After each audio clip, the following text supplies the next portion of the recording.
मंडळी नमस्कार। आज शनिवार आणि आमची दर आठवड्यातली भटकंती आमची असतेच आणि आजचा शनिवारची पाट्याची भटकंती जी आहे ती आहे आज आम्ही कास पठारावरती। कास पठारामध्ये नुकतंच बारमाही पर्यटन या ठिकाणी व्हावं म्हणून जी सुरुवात केलेली आहे जीप सफारी, त्या जीप सफारीचा आज आम्ही आनंद घेणार आहे आणि जीप सफारी मध्ये आपण काय काय पाहतो हे तुम्हाला बघायला मिळणार आहे। तुम्ही काय काय पाहू शकता या जीप सफारीचा आनंद घेऊन आणि ज्यामुळे या ठिकाणच्या लोकांना रोजगार उपलब्ध होईल, पर्यटकांना निसर्ग पाहता येईल यासाठी या जीप सफारीचं आयोजन कास पठार समितीच्या वतीनं ते करण्यात आले।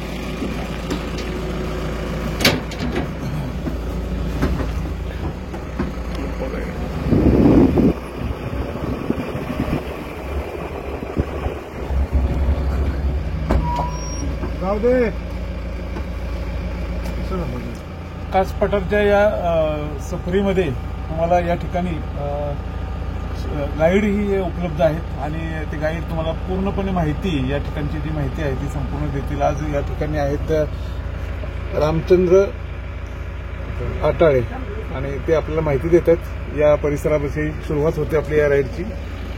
हा आपला शिवकालीन राजमार्ग सज्जनगड ते अजिंक्यतारा या ठिकाणावरून महाबळेश्वर ते प्रतापगड या साईडला जाण्यासाठी घोड्यावरून शिवाजी महाराज ह्या रोडनं जात होते, त्यामुळे ह्या रोडचं नाव शिवकालीन राजमार्ग असं ठेवण्यात आलेलं आहे। तर ह्या मार्गाने आपण पुढे जाऊया।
तर आता मी ही फुलांची माहिती देतो की आपला सीझन तर 15 ऑगस्ट ते 15 ऑक्टोबर पर्यंत असतो।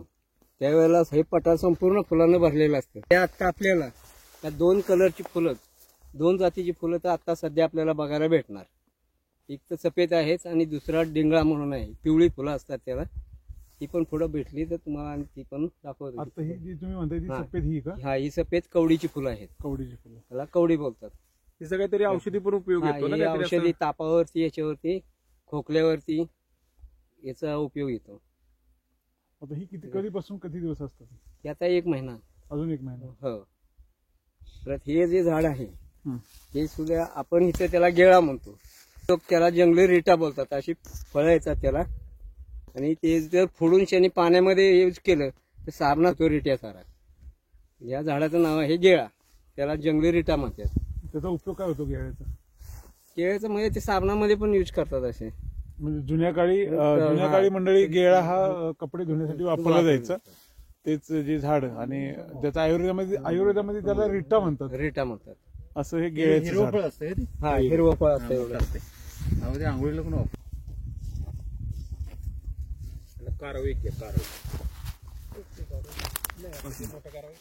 मंडळी हे कास पठारावरची फुलांचा सीझन संपला तरी हे फुल आलेलं असतं। अजून 1 महिना तुम्हाला म्हणजे जानेवारी अखेरपर्यंत हे बघायला मिळेल। जणू असं वाटतं की मोगरा कसा असतो, मोगऱ्याचा आपल्या केसामध्ये जो मोगऱ्याचा गजरा घातलेला असतो तसं दिसायला तसं सेम दिसते। खूप छान। त्याला टोपली काराव बोलतात। त्याचे याशी फुलं ही 7 वर्षातून एकदा येते।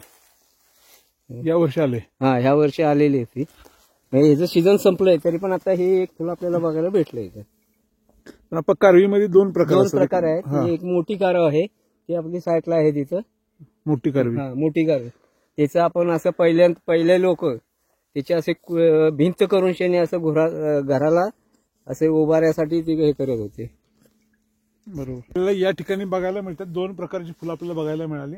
या फुलाचं नाव काय तुम्ही सांगितलं? त्याचं कवडी. कवडी. म्हणजे जसं मोगऱ्याचं जसं फुल असतं सफेद कलरचं तसं त्या, आणि या फुलामुळे एवढं हे सुंदर असं दृश्य दिसतंय.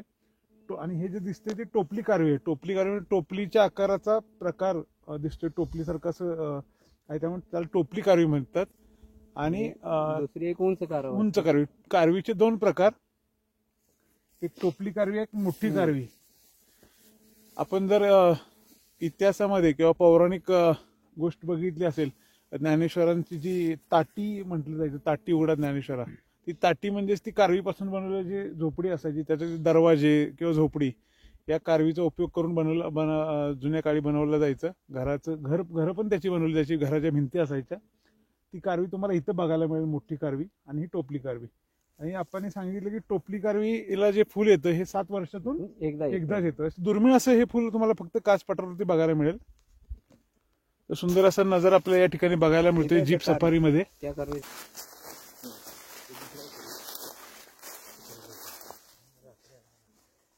याच्याविषयी काही माहिती झाली? हे डिंगळा बोलतात.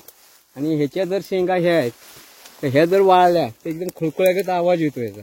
त्याला खुळखुळा पण म्हणतात. शेंग का? हा, ही शेंग.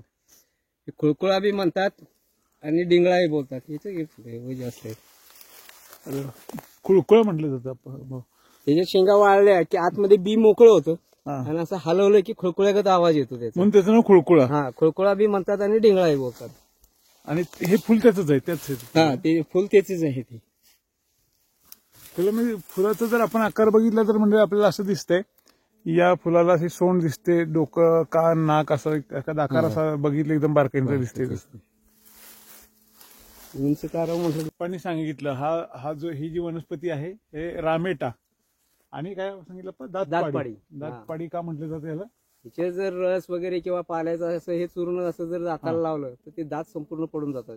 मला वाटतं आपण ह्याचा उपयोग लाकडाची मोळी बांधण्यासाठी वगैरे, कारण हे कडक असतं, तुटत नाही. याची साल काढली जाते आणि ही साल रानामध्ये गेल्यानंतर त्याचा वेल तयार केला जातो आणि वेल तयार करून लाकडाचा भारा बांधण्यासाठी, गवताचा भारा बांधण्यासाठी याचा उपयोग होतो. आणि भरपूर असा दुर्मिळ असा खजाना, अगणित वेगवेगळ्या प्रकारच्या वनस्पती, वेगवेगळ्या प्रकारची फुलं हे तुम्हाला सगळं या ठिकाणी बघायला मिळते. म्हणजे सूर्योदय झालाय आणि या ठिकाणी आम्हाला आता गाव्यांचा कळप पण दिसतोय. खूप मोठे मोठे असे अजस्त्र असे गवे दिसत आहेत या ठिकाणी. आणि आम्ही जरा बघायला पुढे जातोय कारण तुम्हाला पण दाखवायचं आहे ते. आणि गवा जर दिसला तर एवढ्या पण त्या गव्याच्या जवळ जायचं नाही. ते लक्ष असतं, लांब बघतात बरं ते. तुमच्याकडे जर ते हा बघा इकडेच येतो आता पाणी पाणी त्याला जात असतं. इकडे निघालं.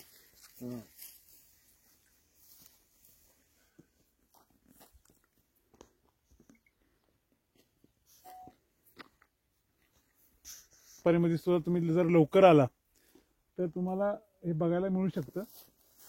संध्याकाळी 6च्या नंतर पण बसतात बघायला. आणि संध्याकाळी 6च्या नंतर, सकाळी आणि संध्याकाळी 6च्या नंतर आपण गवे बघायला आल्यानंतर, आता सगळे गवे आमच्याकडे बघतात तिकडे, आणि गवे बघायला आल्यानंतर काळजी दक्षता घ्यायची की त्यांच्या जास्त जवळ जायचं नाही किंवा त्यांना बुजवायचं नाही.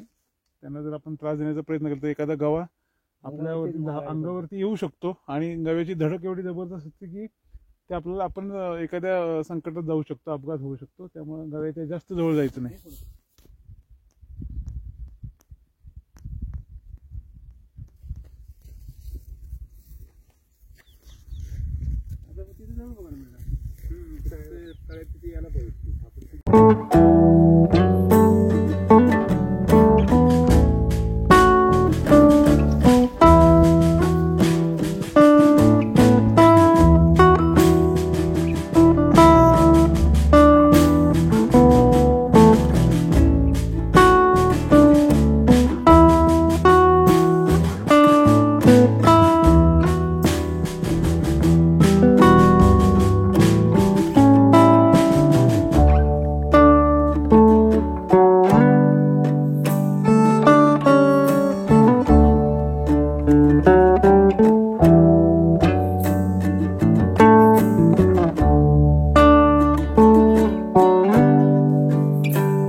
आणि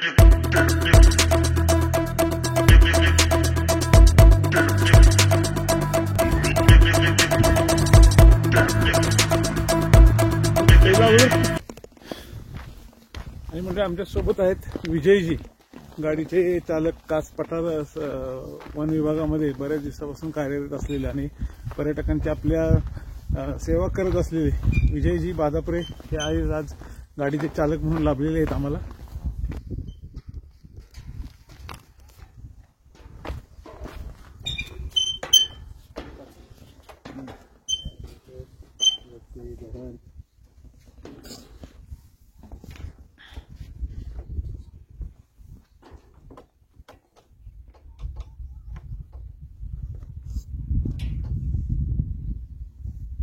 सेल्फी पॉइंट मनोरा, लाकडी मनोरा बोलतात. त्याच्यावरून हे कास लेक, कास धरण आणि जंगल परिसर हे पूर्ण दिसतो.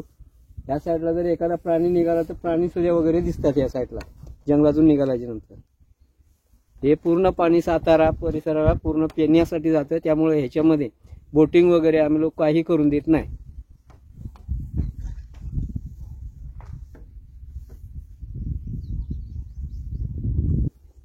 तर म्हणजे आता आम्ही कास सफारीमध्ये आपण काही ठिकाणी बघत बघत आता आम्हाला गवे दिसले, कोंबड्यांचा कळप दिसला, रान कोंबड्याचा कळप दिसला, बऱ्याचशी वनस्पती बघायला मिळाल्या. आणि या ठिकाणी आल्यानंतर कुमुदिनी तळ्याच्या बाजूला आम्ही उभे आहे. इथे एक मनोरा उभा केलाय, जिथून कास तलावाचं, सातारा शहराला पाणी पुरवठा करणारा कास तलाव, या कास तलावाचं असं विहंगम दृश्य दिसतं. आणि मोठं असं जंगल, विस्तृत जंगल जे आहे या परिसरातलं, ते आपल्याला बघायला मिळतंय. आणि जर सकाळच्या पहाटे जर एखादा प्राणी वगैरे बाहेर आलेला असेल तर तो पण आपल्याला दिसू शकतो या ठिकाणाहून. आणि रानामध्ये आल्यानंतर फक्त शांतता बाळगायची, तिथल्या शांततेचा अनुभव घ्यायचा. प्राण्यांचा आवाज ऐकायचा असेल तर आपण शांत राहिलं पाहिजे. आताही आम्हाला प्राण्यांचे आवाज ऐकायला येतात, पक्ष्यांचे आवाज ऐकायला येतात. आणि छान माहिती आम्हाला देतात रामचंद्र अटाळे, कास पठारचे गाईड जे आहेत ते छान अशी माहिती आम्हाला देतात.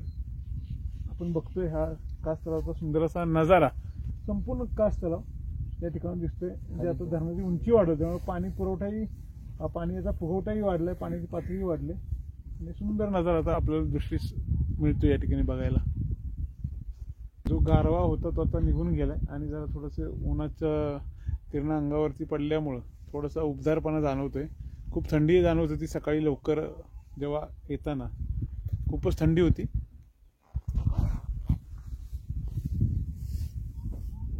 हे आपलं जावळी पुढे वेण्णा धरण वगैरे ते बघायला भेटणार.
तळ आहे. त्या तळ्याचं नाव आहे गाय तळ. इथे गाया म्हशी वगैरे ह्या आमच्या परिसरातल्या इथे पाण्याला वगैरे येतात. आणि ह्या तळ्याचा आकार असा गायसार आहे. तर मंडळी, कास पठारच्या जीप सफारीमध्ये हा शेवटचा पॉइंट आहे. अजून आपल्याला जाताना काही गोष्टी बघायच्याच आहेत, पण गाडी इथपर्यंत येते आणि मग इथून थोडंसं आपण चालत पुढे गेलो की हा मुख्य पॉइंट आहे. इथून जो दिसताना नजारा जो आहे ना, तो अद्वितीय आहे, अद्भुत आहे. आपण तो बघणार आहे. कोयनेचं विहंगम पात्र, महाबळेश्वर पाचगणीचा परिसर, वेण्णा धरण, संपूर्ण परिसर या ठिकाणून आपल्या दृष्टीस पडतो. समुद्र सपाटीपासून खूप उंचावर असलेलं असं हे ठिकाण कास पठार. आणि या जीप सफारीचा आनंद नक्की लुटायचा असेल तर नक्की आवर्जून वेळ काढून या आणि पहाटे या.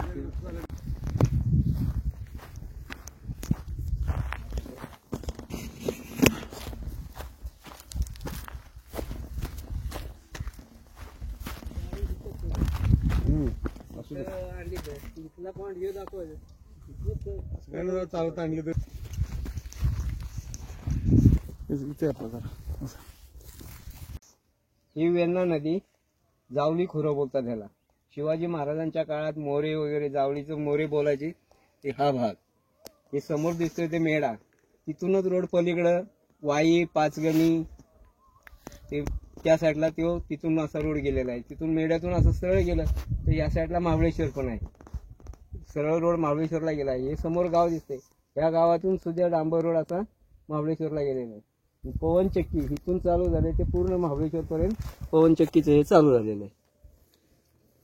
इथे कनेर धरण बोलतात. ही वेण्णा नदी, कनेर धरण तिथे खालती आहे. वेण्णा नदीचा हा पॉइंट, हा जावली विभाग, जावली खोरं बोलतात याला. आणि समोर ते गाव दिसते, ते कुठलं गाव आहे? ते मेढा. नाही, नदीच्या पलीकडे मेढा, पण इथे वरती पण दिसते. हे इकडे हे कुसुंबी. आपण पोहोचलोय आता कोयना पॉइंटवर.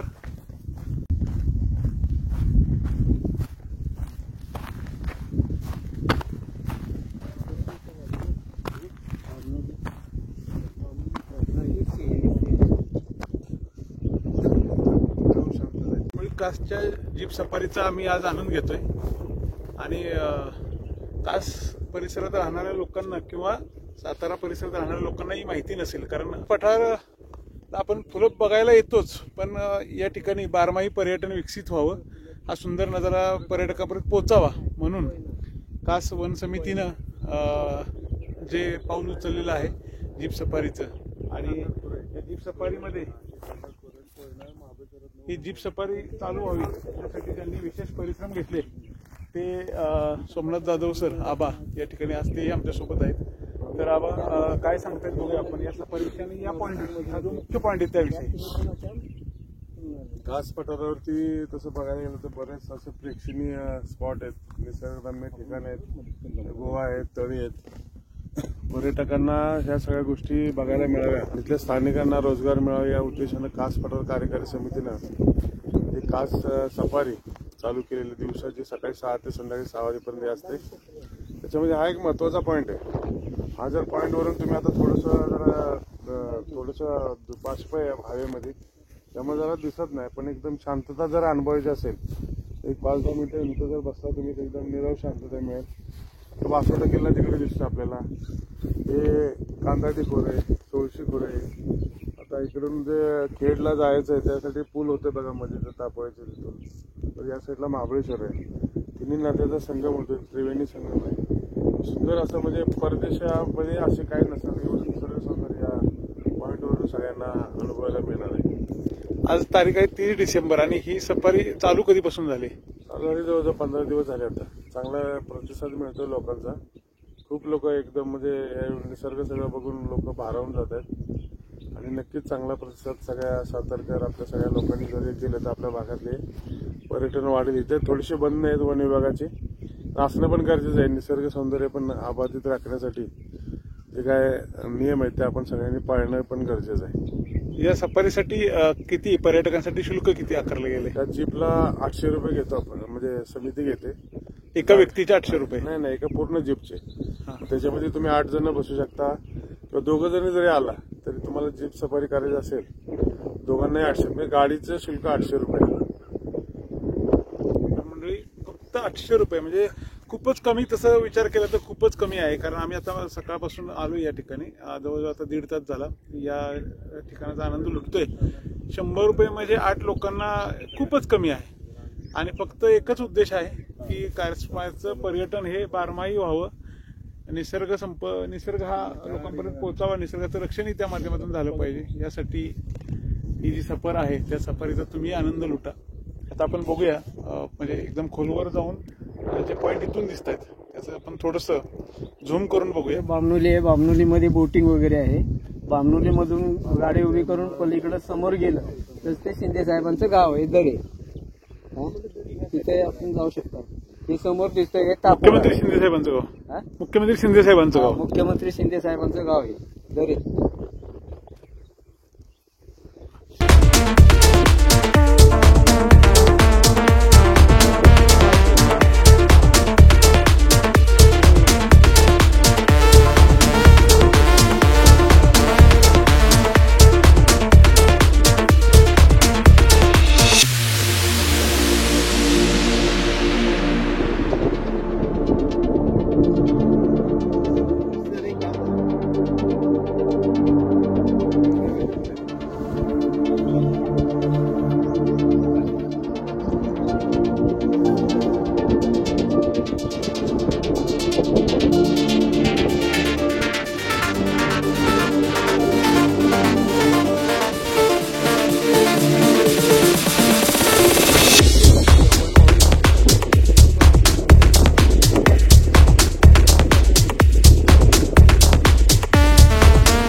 सफर आहे ती आपली. येताना थंडी वाजत होती, पण ती थंडी आपण जी सोसली इथं आल्यानंतर जे दृश्य दिसले पहाटेचं ते अप्रतिम आहे. एकदा आपण दिवसा येऊया, म्हणजे जरा बाष्प कमी असेल, म्हणजे पूर्ण आपल्याला बघायला मिळेल. धुक्यामुळे आपलं थोडंसं कमी दिसतं.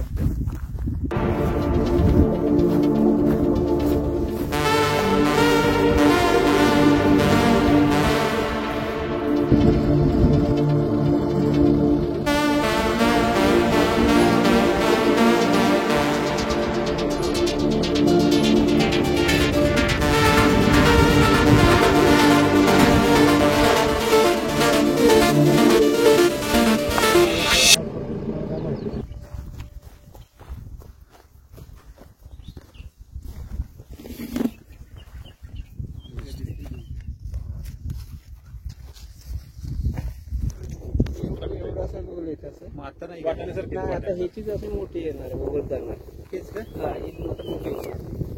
एकदम घरच्या घस असतात असे रंगबिरंगी दिसतात, कलर विलर मस्त.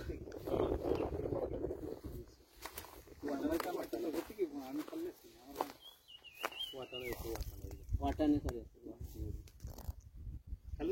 कलर मात्र निळा येतो. आत्ता कलर जरा वेगळा दिसतोय. जावली खरंच.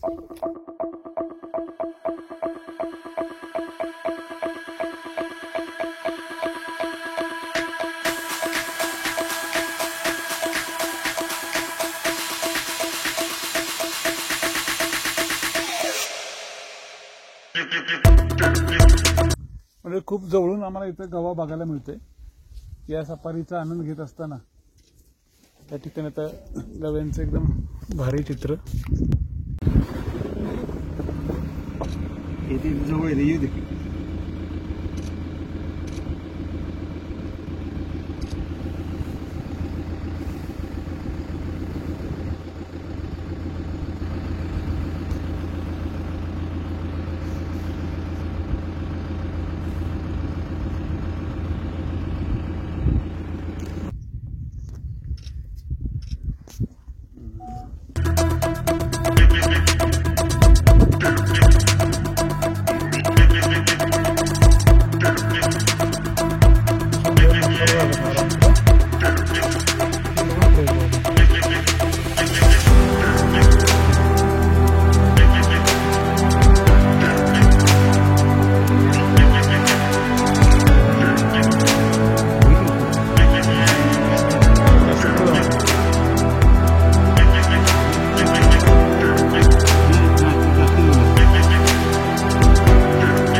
सगळ्यांनी पाईप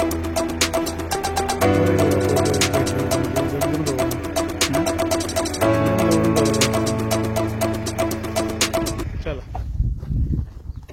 म्हणजे आमची ही कास सफर जीप सफर आज लवकर आम्ही आनंद घेतला आणि ऍक्च्युली खरं म्हणजे जाताना कुमुदिनी तळे लागतात. आम्ही आहे कुमुदिनी तळ्याजवळ आणि कुमुदिनी तळ्याला थोड्या वेळानंतर का भेट दिलेली आहे तर इथली जी फुलं जी आहेत कुमुदिनीची ती थोडंसं त्याच्यावरती सूर्याची किरणं पडल्यानंतर उमलायला सुरुवात होते आणि ती बघता यावी म्हणून आम्ही नंतर या ठिकाणी व्हिजिट देतोय.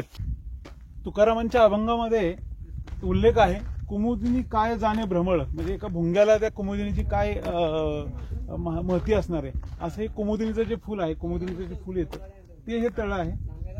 खरं म्हणजे कमळासारखा आकार असतो पण कमळ नाहीये, कमळासारखा छोटा आकार असं हे कुमुदिनी तळ्याचं सुंदर असं दृश्य या ठिकाणी दिसतंय आणि आता फुलंही उमलायला तयार झालेली आहे.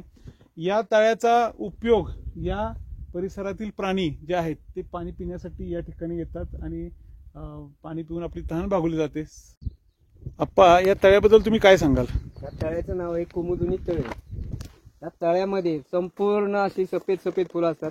यात आता फुलं बघा थोडी थोडी आहेत, या अशी उमलायला सुरुवाती झालेली काय, ह्या अजून कळ्या आहेत आणि ह्याचा वेल आहे आणि पत्ता आहे ते एकदम कमळसार आहे. बाकी ह्याची फुलं एकदम छोटी असतात आणि ह्या फुलांचं जीवन असं आहे की 4-5 तासासाठी जीवन आहे. आजची फुलं आज येतात, ती निघून जातात, उद्याच्याला दुसरी येतात काय. हीच फुलं परत उमलतात असं नाही, ही रोजच्या रोज नवीन येतात, नवीन होतात. एका दिवसाचं असतं. हा, एका दिवसाचं हे जीवन त्यांचं. आता इथं दाखवायला आणि आता हे जे पाणी आहे तळ्याचं हे किती तरी अजून किती दिवस असतं?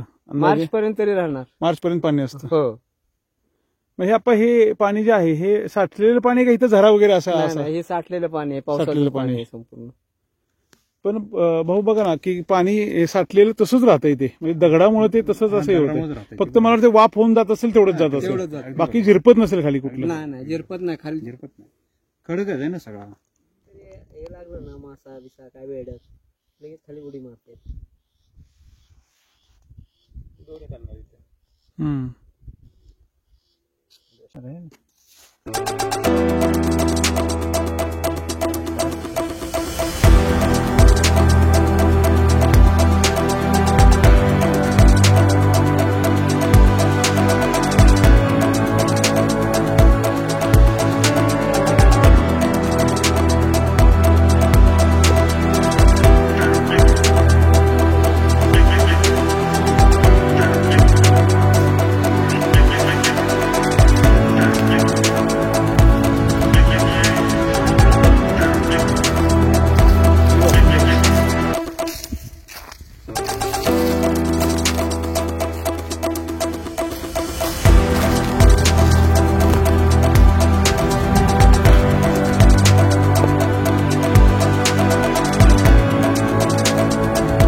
आजची कशी वाटली तुम्हाला ही सफर? म्हणजे अपेक्षेपेक्षा आता जे स्पॉट बघितलं इकडे कोयना दर्शन, आता जे कोयना दर्शन बघितलं ना ते अप्रतिमच होतं. हे माहीत पण नव्हतं की इकडं हा स्पॉट आहे. म्हणजे प्रत्येक पर्यटकांनी ह्याचा आनंद लुटायला पाहिजे असं मला वाटतंय. इतक्या दिवस मी राहून सुद्धा मला माहित नव्हतं की हा कोणा स्पॉट इकडे आहे. ते फार सुंदर आहे. प्रत्येकाने अवश्य भेट द्यायला पाहिजे. आणि मंडळी, आजची सफर आम्हाला ज्यांच्यामुळे घडली ते कास कार्यकारी समितीचे त्यांच्या कारकिर्दीत उल्लेखनीय कार्य या ठिकाणी झाले. पर्यटकांना भरपूर अशा सोयीसुविधा देण्यासाठी जे अग्रक्रमांकावर होते ते सोमनाथ जाधव आबा तेही सोबत आहेत. तर मी आबांना विचारेन की आपल्या कास पठाराला पर्यटक यावेत आणि इथल्या सुशिक्षित बेरोजगार आहेत ज्यांना कामधंदा नाही, त्यांना एक हे कास पठारच्या माध्यमातून रोजगार उपलब्ध झाले. तर आगामी काय असतील आपल्या या ठिकाणी पर्यटनासाठी काय योजना किंवा उद्योगासाठी काय योजना आगामी आहेत? आता या वर्षापासून 12माही पर्यटन कास पठारावर सुरू राहावं म्हणून आपण हे आमच्या समितीच्या सर्व सदस्यांनी विचार करून ते आपण कास जीप सफारी चालू केलेली या साईडला दिवसाची. परत दुसरे आणखीन 1-2-3 की लोकांना चालायला पण आवडतं. मग मार्ग क्रमांक 1 चालू केलेला आहे, मार्ग क्रमांक 2 चालू केलेला आहे. मार्ग क्रमांक 1 वरती पण आपण बघितलं तर सज्जनगड साईडला ते कास पठाराचं विस्तृत असं जंगल वगैरे, तिथून मग ते गुहा वगैरे तिथं बघायला मिळतात. एक हे हंडा घागर पॉइंट आहे की प्राचीन काळामध्ये त्या परिसरातल्या जंगलाला चोर टाका म्हणतात. सगळे दरोडेखोर चोर वगैरे लपण्याचं ठिकाण म्हणजे ते आपलं भुईचुलीचं जंगल आहे. ते अशा मोठ्या मोठ्या आत गुहा आहेत. ते पण एक बघण्यासारखं आहे. सुंदर असा कास पठारावर मोठा जो परिसर आहे 4.5-5 एकरमध्ये बघण्यासारखं खूप आहे. इकडे पर्यटन सुद्धा वाढू शकतं. थोड्याशा काय मर्यादा आहेत. निसर्गाचं सुद्धा हे झालं पाहिजे इकडे, कारण जागतिक वारसा स्थळ आहे त्यामुळे त्याची पण जपणूक झाली पाहिजे. तरी त्याची जपणूक करत करत इथले पॉईंट पर्यटन लोकांना माहीत व्हावे म्हणून नक्कीच आमची कास पठार समिती वन विभागाच्या मार्गदर्शनाखाली भविष्यात सुद्धा प्रयत्नशील राहणार आहे. तर मंडळी, कास पठार म्हटलं की फक्त लोकांना दिसतात ती पावसाळ्यानंतर येणारी फुलं, पण फक्त फुलं तर आपल्या म्हणजे कास पठारचं नाव झालेलं आहे ते कासच्या फुलांमुळेच. कासला हेरिटेज दर्जा मिळाला तो फुलांमुळेच. पण त्याही पेक्षा 4 महिने फुलांचा सीझन असतो, पण 12माही या ठिकाणी अशी बऱ्याच गोष्टी आहेत. इथलं वातावरण आहे, इथली छान अशी सुंदर अशी स्वच्छ हवा आहे, भरपूर मोकळा ऑक्सिजन आहे. या ठिकाणी मुक्तपणे या ठिकाणी विहरणारी प्राणी असतील तेही बघायचे असतील तर नक्की तुम्ही कास पठाराच्या जीप सफारीचा आनंद घ्या, जंगल सफारीचा आनंद घ्या. आणि कासला आल्यानंतर कास जे वन समितीचं ऑफिस आहे त्या ठिकाणी येऊन तुम्ही त्या ठिकाणी जे शुल्क आहे तिथले नियम जाणून घेऊन तुम्ही या सफारीचा मुक्तपणे आनंद घेऊ शकता. तेव्हा नक्की व्हिजिट करा आणि या अद्वितीय अद्भुत अशा निसर्ग सौंदर्याचा आनंद घ्या आणि लोकांनाही सांगा. धन्यवाद.